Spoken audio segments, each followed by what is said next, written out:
Jack Thunder and the Dawn of Unity. Chapter 20. The Right Thing.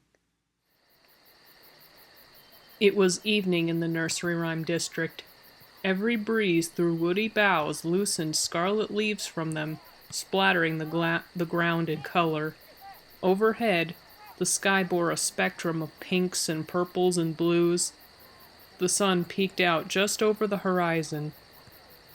Just outside a wooden trailer emblazoned with the words Carnival Crew, Jack Thunder and Shadowpaws sat. They thought about their futures, about what would happen next. Jack Thunder cleared his throat. Now was the time to ask his million-dollar question. Shadowpaws? The Nekomata's attention turned to the storm gremlin. Have you ever thought about what comes after this? I mean, we've already saved the world twice, but... Shadowpaws' ears perked up. Jack Thunder sighed. I'm gonna have to think about what trade I'm gonna go into soon. After all that's happened, I don't think I can stand to stay in one place all my life. I mean, I guess I could go into being a merchant. Lots of people on my island do that. You're probably going to stay in the circus, so... He trailed off. Jack, Shadowpaws interrupted. Do you remember back to last year's Dark Carnival? Yeah. Why? Remember how much you wanted to be the one, the new air champion of Alterus? How you would do anything to make sure no one else lost their families like you did in the war? Jack Thunder gave a nod of understanding. He knew where this was going. You're right. Suddenly he had an idea. Wendigo hunting. What? Wendigo hunting. You know, I go around the world looking for wendigos and such, banishing them back to the flip side. A door banged as it flew open. Jack Thunder and Shadowpaws' eyes were drawn to the trailer directly next to theirs. Strombolio emerged from it, his face hardened. Oh, Mr. Strombolio, I didn't know you were coming out here, Shadowpaws exclaimed. No need to worry, kid. Strombolio waved him off. I'm just going out for a bit. Where are you going? Jack Thunder hesitated to ask. Strombolio huffed. Gonna see that Twicchit down in the dungeon. Him and I are gonna have a little talk. His face wrenched itself into a twisted, strained grin, bearing many sharp teeth. Shadowpaws gulped. Strombolio was getting that smile again. He'd only seen it a couple of times, and both were when Strombolio had fired someone. Shadowpaws had never seen his boss hit anyone before, but seeing that expression made him wonder if he would. He didn't say a word as Strombolio disappeared into the forest's underbrush. The two friends silently exchanged a look. They did not envy Twicchit right now.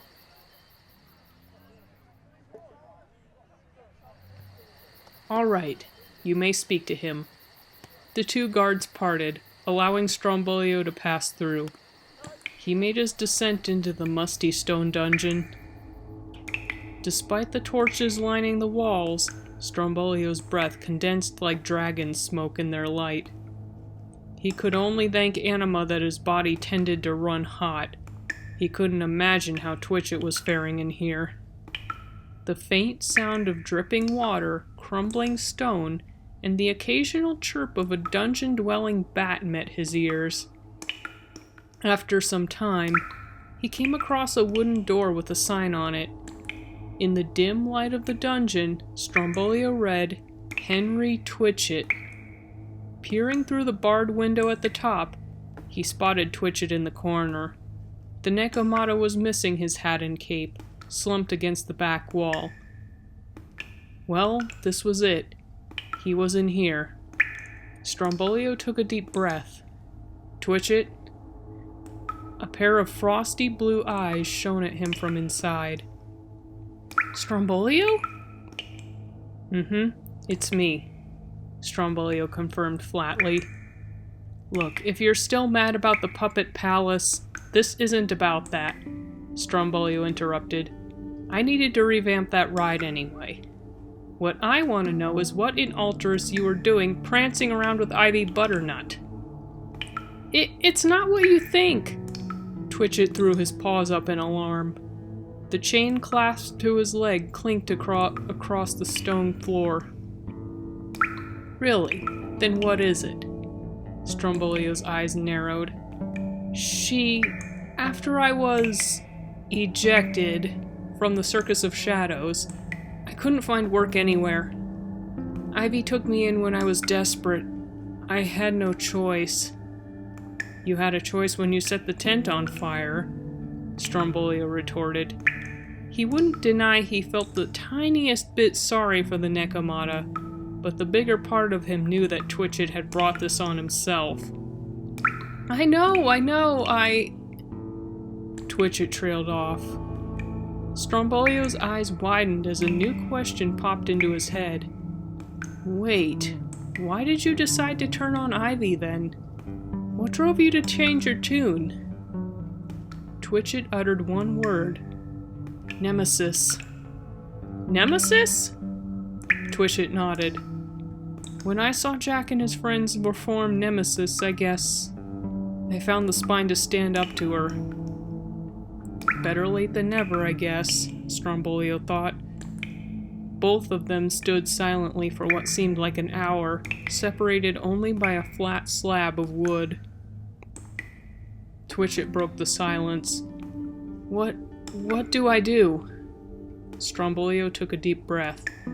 Admit everything you've done. Tell the guards exactly what happened when you were working with Ivy. Every single detail. Twicchit gasped. No, I can't. Do the right thing for once in your life, Twicchit. Strombolio's eyes bored deeply into the Nekomata's own. Even under the weight of the Harlequin gremlin's stony gaze, Twicchit could see a glimmer of softness within. Without another word, Strombolio turned and made his way for the exit. Twicchit watched as he disappeared up the staircase. Strombolio's words kept echoing in his head. Do the right thing.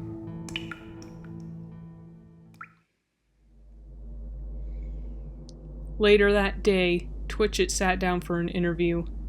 He admitted to everything, assisting Ivy in her plot, attacking the puppet palace, threatening the lives of the young champions. He even confessed to causing the Circus of Shadows tent fire back in Strombolio's early years. The interviewer, a wood sprite with feathery teal hair, hastily scribbled down all the Nekomata had told him, everything he could gather for the case ahead. The court of the nursery rhyme district had all they needed. There was no need to proceed with the trial. Though his crimes were great, Twicchit would not be executed, nor would he be imprisoned in the notorious Mount Inferno, watched over by the fearsome lava dragon Grimhide. Two mercies in their own right. No. Instead, he was sentenced to 15 years' pilgrimage. His hands would be bound in magic-blocking clasps, and he would migrate from town to town across the continent of Pandora. He would be forced into beggardom, reliant on the charity of those around him in order to survive. Despite everything, Twicchit sighed in relief. It wouldn't be pleasant, but it was certainly more than he deserved. At the very least, it wouldn't be too different from his life on the road, and it certainly took the pressure off of him to find work for a while. Granted, because he wasn't allowed to, but still. That's why he didn't complain when the Dryad guard snapped the cuffs around his hands. They were made of cold iron, the word pilgrim etched on the wrists. The guard escorted him outside, loading him into a black carriage. As the door shut, the carriage jolted to life. It began its journey to the Emerald Woodland, where Twicchit would begin walking the long road ahead of him. The Nekomata watched as the world passed him by. He shut his eyes. As the wind rustled through his ears, He vowed to turn over a new leaf, whatever it took.